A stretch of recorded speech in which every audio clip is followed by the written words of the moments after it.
Welcome to the Project Management Prepcast, the direct route to PMP exam success. Here's your instructor, Cornelius Fichtner. Hello and welcome to the Project Management Prepcast, where we put you on the critical path to PMP exam success. I'm your instructor, Cornelius Fichtner. In this lesson, we cover the network diagram. We'll explain what it is and why it is so important for your project. We also explain the concept of the critical path and show you how to determine what it is. We discuss calculations like the forward pass and the backward pass, as well as the early start, early finish, late start, late finish, and the float on your project. Let's get started. Here are once again all the processes of project time management that you'll find in the PMBOK guide and which we covered in previous lessons. The lesson right now focuses on the network diagram, which is obviously not a process but a concept that you need to understand. The project schedule network diagram, as the PMBOK guide calls it officially, is first created as an output of sequence activities and then used as an input to develop schedule. In develop schedule, we then apply the critical path method to the network diagram so that we can figure out when activities begin, when they end, and how long our project will take. So for a quick review, the critical path method is a method that is used to estimating the minimum project duration and determine the amount of scheduling flexibility that we have on the logical network paths within our schedule model. It can be easy when discussing the critical path method to feel like you're trapped in a box, with the box being obviously our schedule. Early and late start and finish dates are calculated by means of either the forward pass or the backward pass. Your goal in using the critical path method is to find the longest path on your project schedule, which at the same time is going to be the minimum project duration. You will do this with a forward pass, which means that you will work your way forward through the schedule and calculate your early start dates and your early finish dates. As a simple example, if you have 3 activities where activity A is 10 days long, activity B is 5 days long, and activity C is 3 days long, then you can immediately see, this is an 18-day long project. And you can also see that activity A starts on day 1, and because it's 10 days long, that means it ends on day 10. That again means B starts on the next day. B starts on day 11. It's 5 days long. It ends on day 15, and therefore C starts on day 16, is 3 days long, and ends on day 18. But this is just a simple example. If you have hundreds of activities, it can get really complex because you will have paths that depart and other paths that come back into your main path. And once you have reached the end of your schedule, you are done with the forward pass and you have determined the early and late start dates of all your activities. And now you're going to do the backward pass because you also want to determine the late start and late finish dates of all your activities. This forward pass and backward pass is an exercise in endurance, addition, and subtraction, as well as being detail-oriented. Having project management software really makes this task easy, but on the PMP exam, you will not have software. You'll have a piece of paper and a pen, and you must know how to apply the critical path method. In many sample tests, you will see a simple network diagram that will show maybe 5 to 10 activities, and you will be asked to calculate the critical path by applying the critical path method. Generally speaking, there are 2 types of project network diagrams: ADM, which stands for arrow diagramming method, and PDM, which stands for precedence diagramming method. The difference is quite simple. In a PDM diagram, the precedence diagramming method, your activities are displayed as boxes, or as in this case here, circles, and these are connected with arrows. You must know this one for the PMP exam. In an ADM, that is the arrow diagramming method example, your activities are arrows and the boxes or circles are just dummies.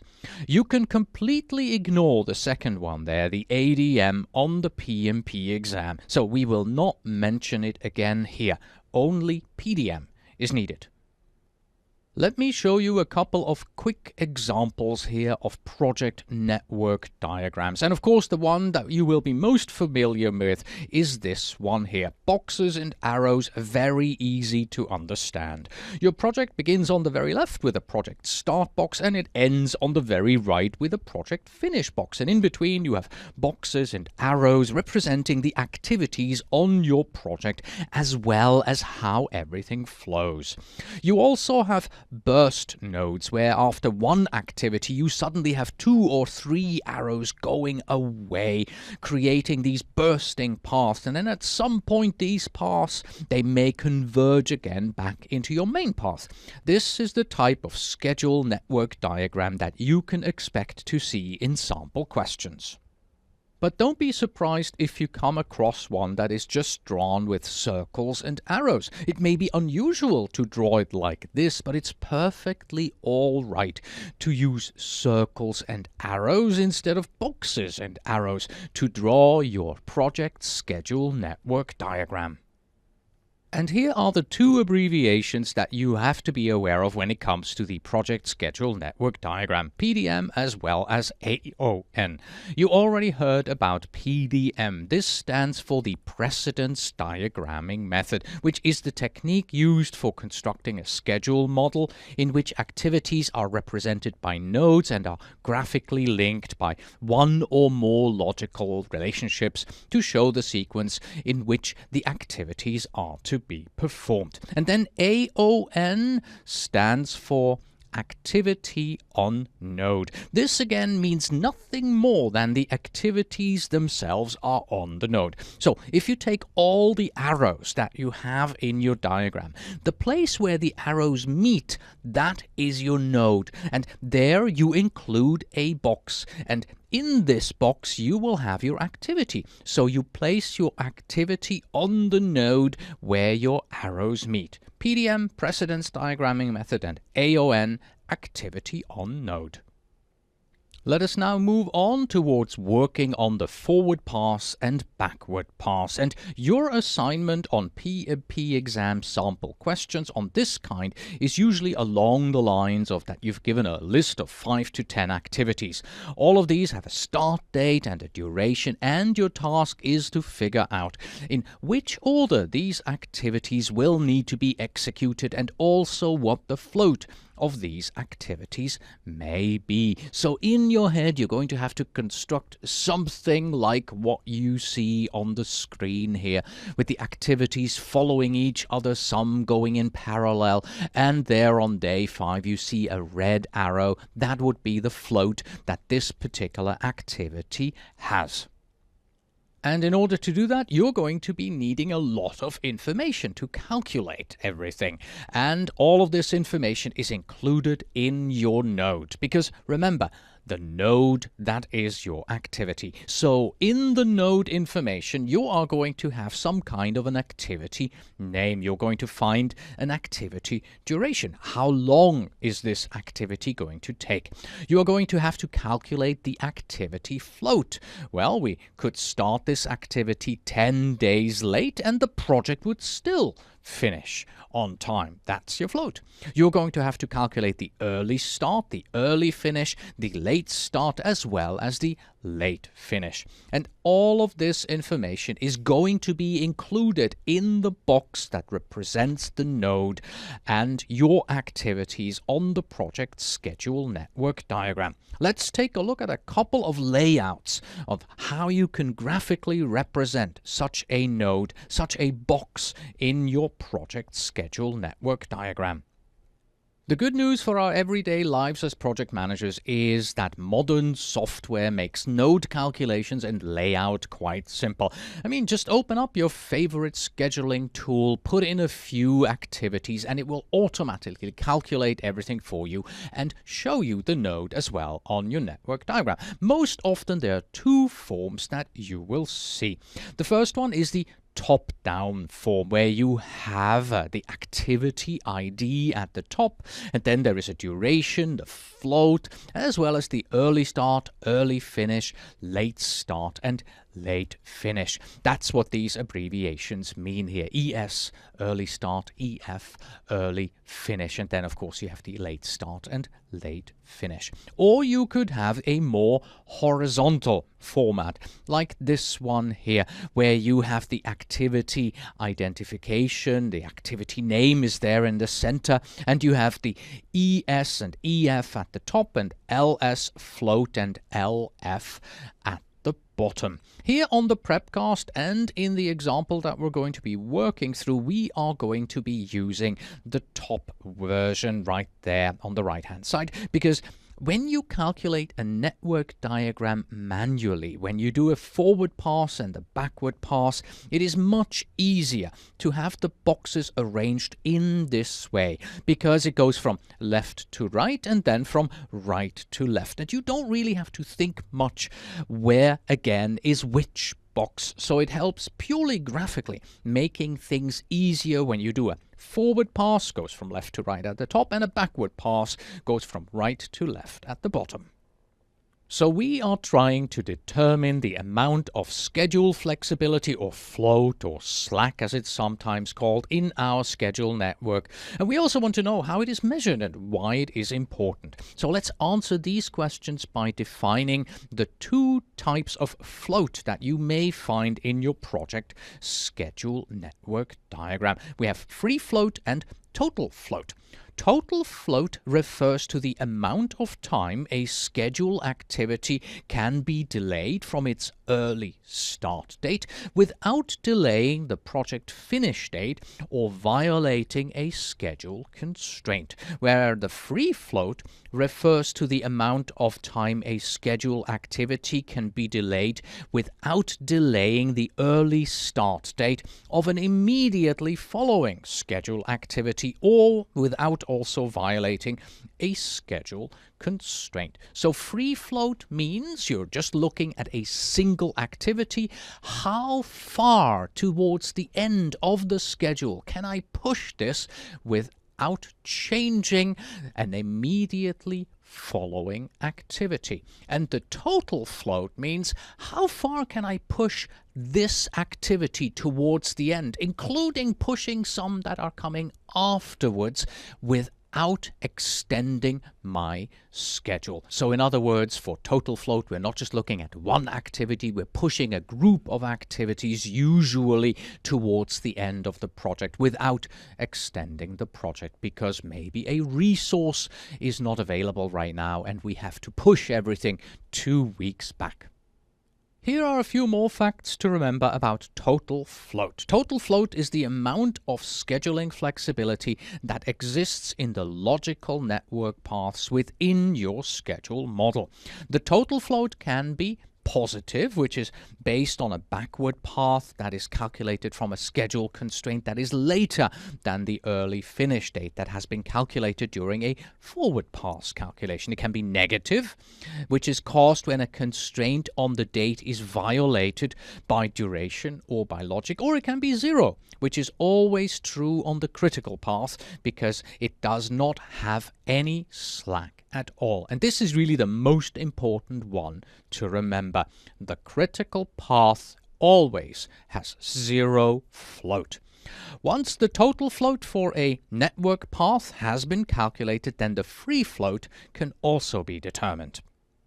I have a question for you that at first may sound strange, but if you start a project today, what number does that day get in your project schedule network diagram? So if you're starting today, are you starting on day 0 or are you starting on day 1? Do you think today is day 0 or today is day 1? Well, there are two schools of thought about this one here. However, here on the Prepcast, we are of the opinion that the correct answer is that your project starts on day 1. This is not only our opinion, but it is a generally accepted convention that is also used in the PMBOK guide. Also, frankly, when I begin working today, that's my first day on the project and not my 0th day. Furthermore, most modern scheduling software, when you open them, you don't actually start numbering the days. You start on a date, on a calendar date. And if you start your project on the first day in January, the software will tell you the project begins on January 1 and not on January 0. That is why in our following examples, all the formulas that you see, they take this as the basis. Our project starts on day 1.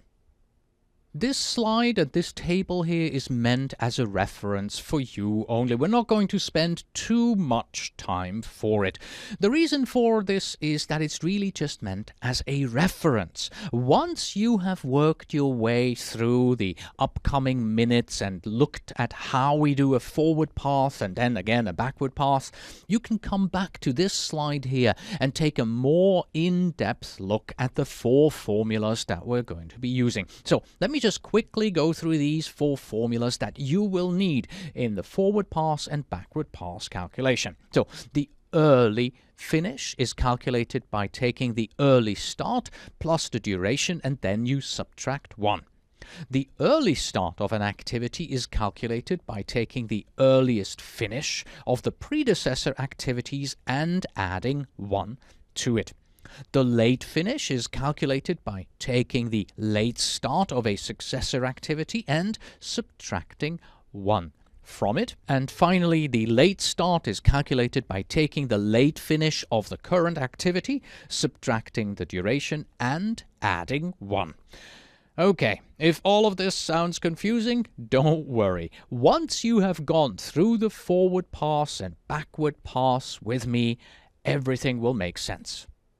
And here is the network diagram that we will be using in our example here, and for which we are going to calculate the early start, early finish, late start and late finish, as well as the float. You may just be able to make out there in activity A that we have a start date of 1 and a duration of 2, but nothing else. And for all the other activities, you might be able to see that the boxes are empty except the one in the top center, which is the duration. So we're going to begin with activity A there. And what we're going to do is first, we are going to calculate everything in a forward manner. That's why we call this the forward pass. And in the forward pass, we fill in the top half of each of these boxes, the top half of each of these nodes. And once we have arrived at the end, we're going to turn around and calculate the backward pass, and that would then of course give us the bottom half of each of these boxes of each of these nodes. In the coming slides, we are going to zoom into those areas of our network diagram that interests us for that particular moment. So I'm zooming in right now here on activity A, B, and C because we want to begin by calculating the early finish date of activity A. How do we do this? Quite simple. As you can see in activity A, we already have the start date of 1 and we have a duration of 2. So what we want to do is we want to calculate the early finish date, which is in the box at the top right here in the node. And we do this by taking the formula that I've shown you a little while back, and I said that the early finish date is the early start plus the duration minus 1. And so in our example here, the early start is 1 and the duration is 2. So 1 plus 2 equals 3 minus 1. We end up with 2. So why do we again subtract the number 1 from these numbers as we calculate them? Well, let me explain it to you, because it's really just a mathematical need because our project starts on day 1. Let me show this to you in a somewhat different graphical format here. So what we have right now is we have 2 activities. The first activity starts on day 1 and it's 2 days long, and of course it finishes at the end of day 2. And then the second activity begins on the morning of day 3.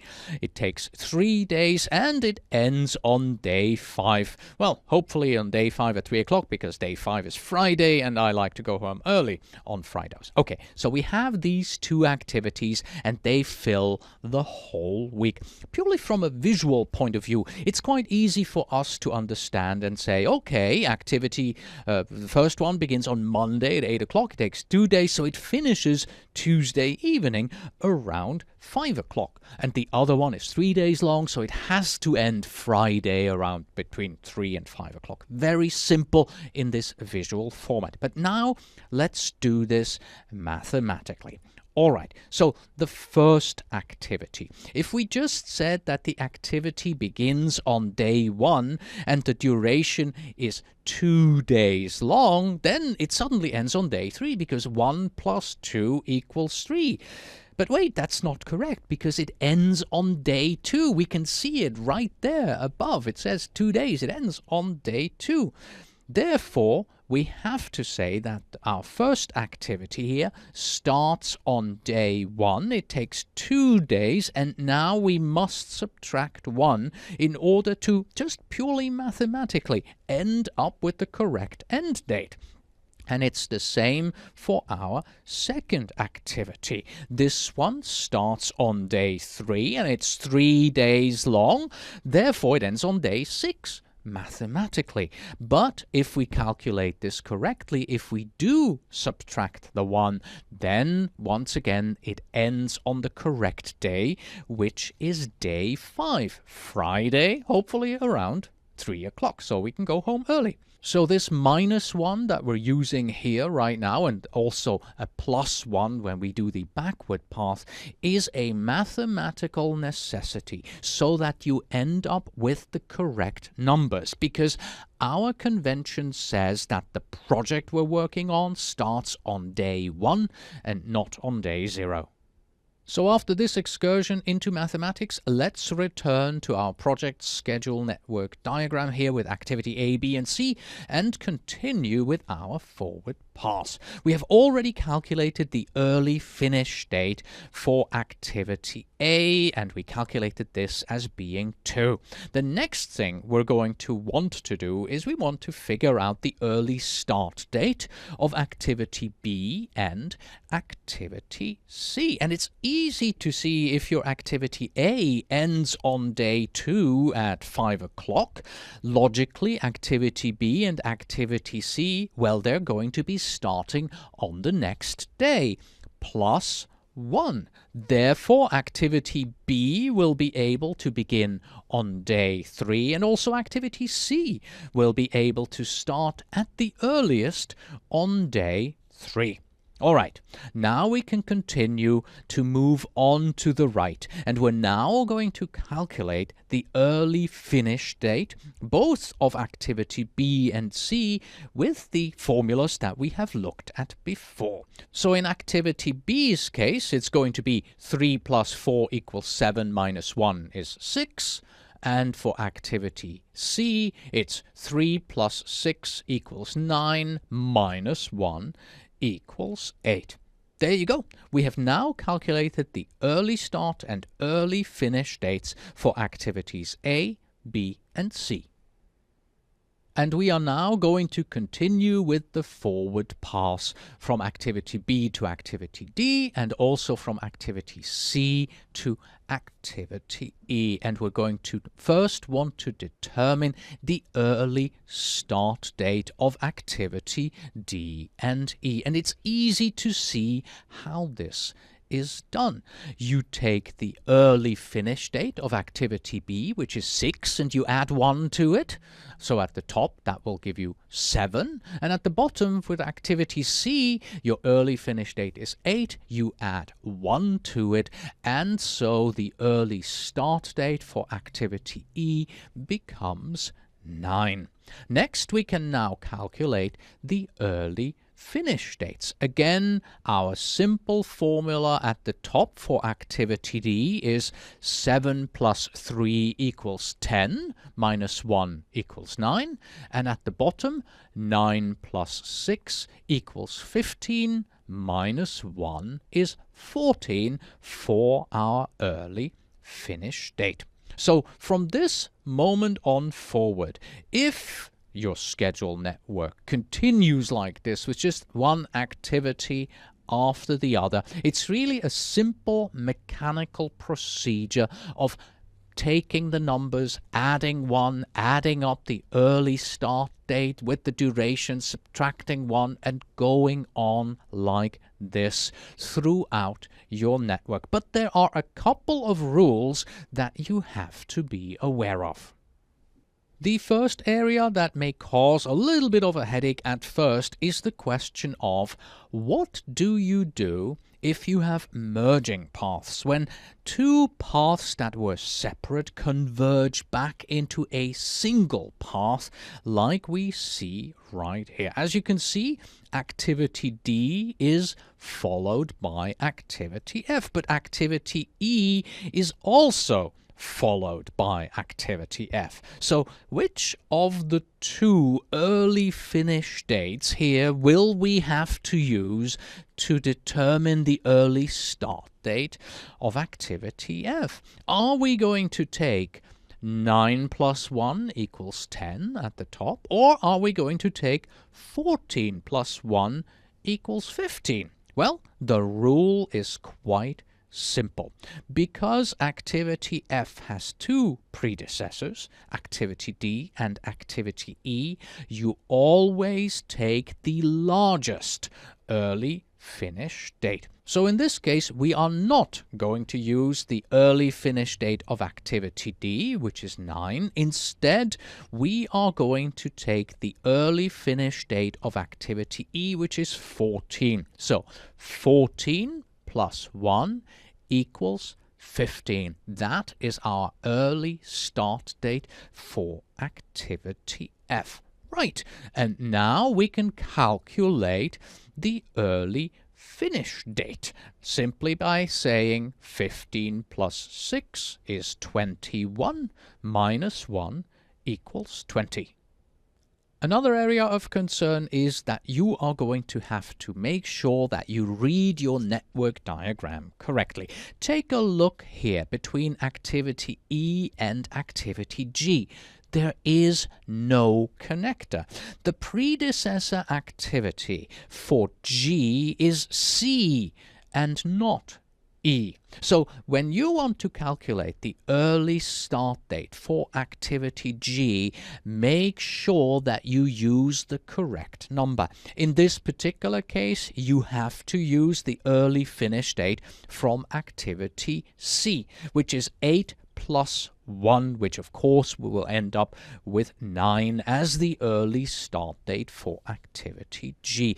If you hadn't seen that missing connector there, you might have used 14 from activity E, and then suddenly activity G starts on day 15, which would be incorrect. And now, of course, we can go ahead and we can calculate the early finish date. 9 plus 4 equals 13, minus 1 is 12. We have almost reached the end of our network diagram. So what we need to do now is finish our forward pass and then begin our journey onto the backward pass. So the first thing we need to do is calculate the early start of activity H. And we have a converging path here.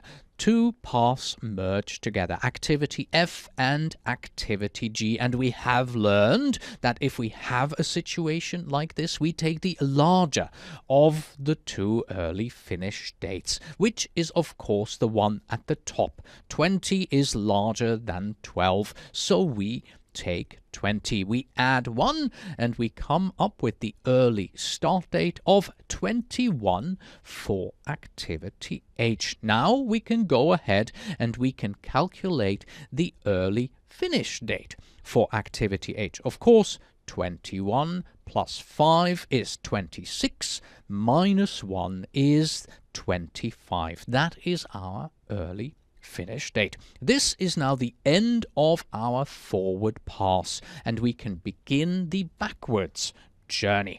And to do this, we simply copy the number 25 right there from the early finish date down into the late finish date, and now we begin the journey backwards at the bottom from right to left. And of course, what we now want to do is we want to calculate the late start, which is the box at the bottom left.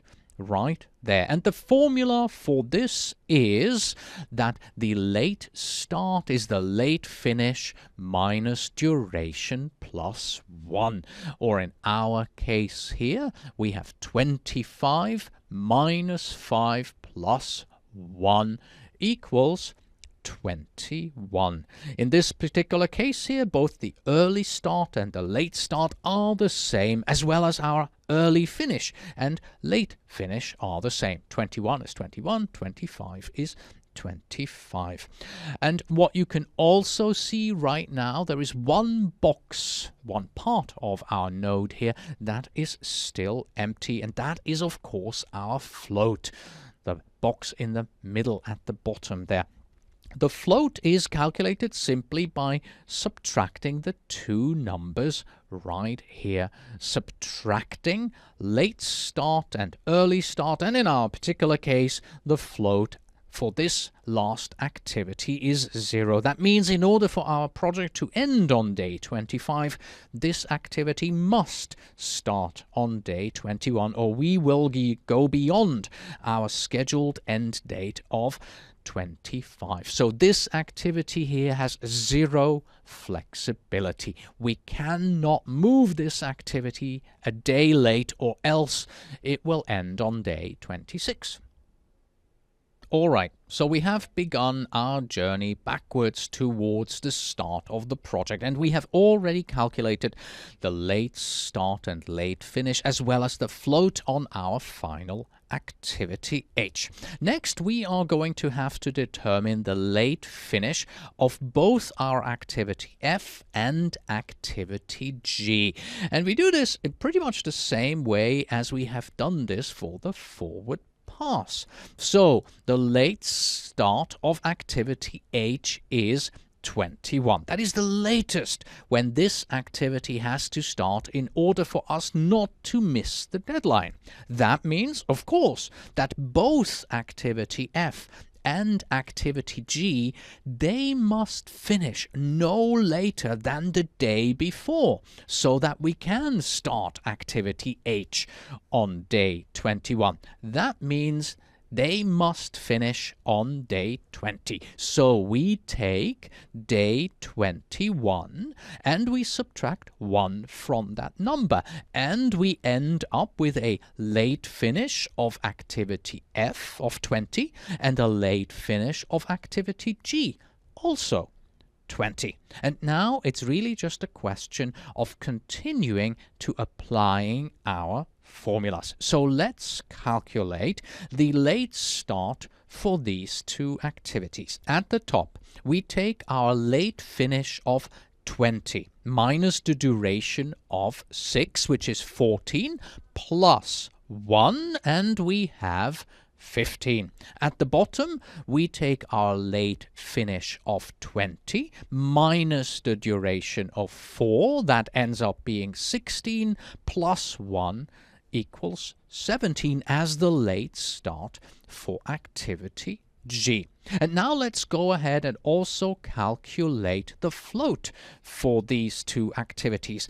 At the top, we have 15 minus 15. That ends up being a float of 0.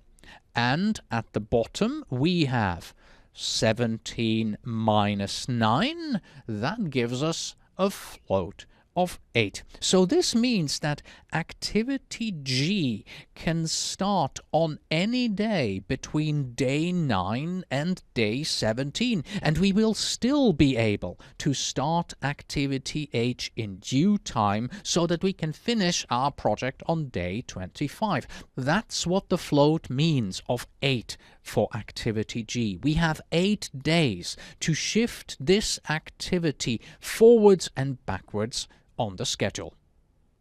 Let's continue our journey here on the backward pass, and we are going to calculate the late finish and late start as well as float of activity D and E. But before I do that, let's not forget that activity E and activity G are not connected. Activity D and activity E are followed by activity F. Therefore, we have to take the late start from activity F, which is 15, in order to determine the late finish of activity D and activity E. And of course, we know activity F, the late start, is 15. That means D and E must end on the day before. So they must end on 15 minus 1 equals 14.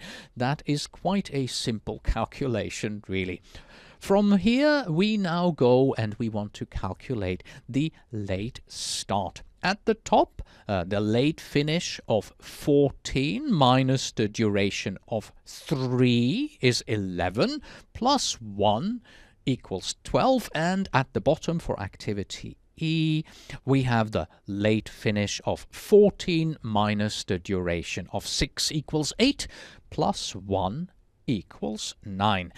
As I have said, these are really simple calculations that you can do in your head. But on the PMP exam, you may choose to use the built-in calculator and calculate them out by tapping them into the on-screen calculator, because sometimes 1 plus 1 in the heat of the exam turns out to be 12.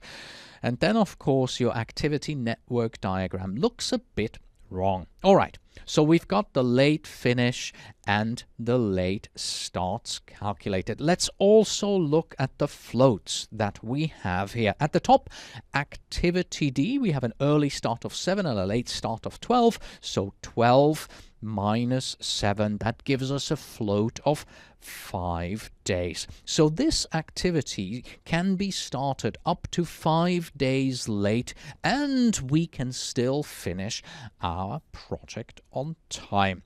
And at the bottom, of course, you can instantly see that the early start and the late start are the same. There are 9. Therefore, our float is 0. We are now coming to the situation where on our backward pass we have a converging path where two activities, activity E and activity G, suddenly lead back into the same one there, activity C, as you can see. And by the way, yes, I did cheat a little bit here on this slide with the layout by moving activity G below activity E so that you can see it more easily. In the forward pass, we learned that if you have two predecessors, you will take the larger early finish date to calculate the early start date. Now, as we are going backwards, you are going to do it exactly the other way around. So instead of taking the larger, you take the smaller. So that means if you look at this graphically here, we have a late start date for activity E of 9, and we have a late start date of activity G of 17, and we have just learned we're going to take the smaller of these two, that means we are going to take the number 9. And of course, if activity E has to start on day 9 in order for us to finish our project on time, activity C must end on the day before. That means it must end on day 8. That's quite logical. And now we can go ahead and we can calculate the late start of activity C. Simply 8 minus the duration of 6 equals 2 plus 1. That gives us a late start of 3. Now we can also instantly see our float is going to be 0 because 3 minus 3 is 0. This means this activity has no schedule flexibility. It must start on day 3 or else our schedule will change. We have almost arrived at the very start again of our network diagram, and I've gone ahead and I have calculated the late start, float and late finish dates for our activity B.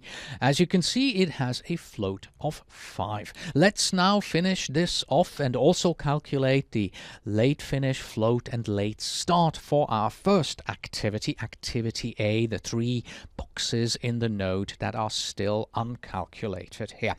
So we have a converging path going backward. At the top we have a late start of 8 and a late start of 3 at the bottom in our activity C. And we have learned we use the smaller of these two. So we take 3 and we move that over to activity A. Of course, we have to first subtract 1, which means we end up with a late finish of 2 for activity A. Then we calculate the late start for activity A. 2 minus the duration of 2 equals 0. Well, we can't begin our work on day 0, so we have to add 1. 2 minus 2 equals 0 plus 1 equals 1. And you can again instantly compare early start and late start, and you see that they are the same. Therefore, it is 0. Our float is 0. Your first activity must begin on day 1, otherwise you may not be able to complete your project on time. And here is the completed network diagram.